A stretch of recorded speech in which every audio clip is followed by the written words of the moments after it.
I'm Autumn. I'm a trainer at Highline Athletic Club. Welcome back to our nutrition video. This is segment 4. So if you haven't seen segment 1, 2, and 3, I would encourage you to do so. It's going to have covered a lot of what's on this table. But what we're really talking about is how to choose if a food is okay to eat. And I say it that way because that's how people come to me and ask the question. My number one question I'm asked is, Autumn, is this okay to eat? And I ask them, what's in it? And so that's what we're talking about today. We're talking about what's in these different foods and how do you make that decision for yourself when I'm not there to ask if it's okay to eat this food. And again, I can't say this enough, I'm a huge advocate of a whole foods diet. They're one ingredient foods, you know what they are, they're going to keep you healthy and your body knows what to do with them. But again, the reality is I know you're going to buy some processed food sometimes, and how do you make better choices? So we're going to talk in this segment about cereals. And people love to say, which cereal can I eat? And I want to say, I never want you to eat a cereal again. But what I really mean and why is that most cereals are so processed and they have been really well marketed as health foods. And they really are not often a health food. So again, we turn to our ingredient list. So I have a couple options that are better and a couple options that I don't really like so much that people love to eat. So one of my first options that I don't love is the Kashi brand. Now, I'm not saying to throw Kashi under the bus because they are doing some good things, meaning that they have a lot of whole grains in their cereals.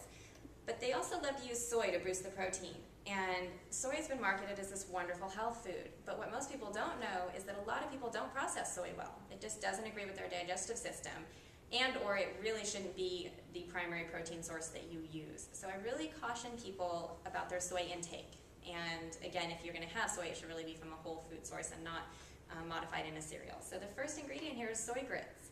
And to me, that just makes me want to toss it out the window. And after that is a huge list, mostly whole grains, but if you really look close, the third ingredient is evaporated cane juice syrup. That's sugar. Okay, I don't care what you call it, it's still sugar, and it's the third ingredient. And we know that that's a little bit too much sugar to have. So really read your labels. The Kashi can be good, but it's not just that magical health food. Here's another option. We have quick cooking Irish oatmeal. Well, what's in it? 100% Irish whole grain oats. That's it. That's all that's in there. So this is a food I'm feeling pretty good about. And it's quick cooking, so it's going to save me time. I don't have to stand over the stove for 20, 30 minutes. Okay, so this is a really good option, and then you're in control of what you add to it. You can add some whole nuts or seeds, you can add some plain yogurt, you can add maybe a little honey or just some berries to sweeten it, so you've got control of what else goes into that. Grape nuts. It's been around forever, most people know what this is. What's in it? Whole grain, wheat flour, malted barley flour, I can't always say that right, salt, and dried yeast. I know what those things are. And again, the first ingredient is a whole grain wheat flour. It's flour, it's not my number one choice, but if you're desperate for crunch and you love cereal, occasionally, the grape nuts might be a really good option for you.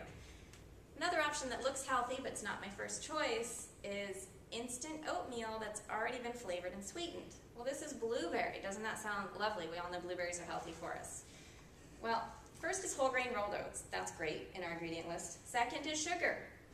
Again, listen to segment 1 on the video, we know that the ingredients are listed in descending order, and if sugar is second, there's a lot of sugar in here. I pretty much don't need to go after that. Sugar is my second ingredient. I know that I could have my quick cooking oatmeal down here, add my own blueberries, and it's a much healthier food. So there's 4 different types of cereals that I covered there, and none of them are horrible. I mean, there's some really horrible cereals out there. But it shows you how I make a decision on whether this is a better option or really the option I could just leave on the grocery store, save some money, and head home for a healthier breakfast. So that wraps up segment 4, talking about how do I decide to eat or not to eat this food. And I'm going to tell you, read the ingredient list. That's how I make the choice, and you can do that just like I do. Thank you.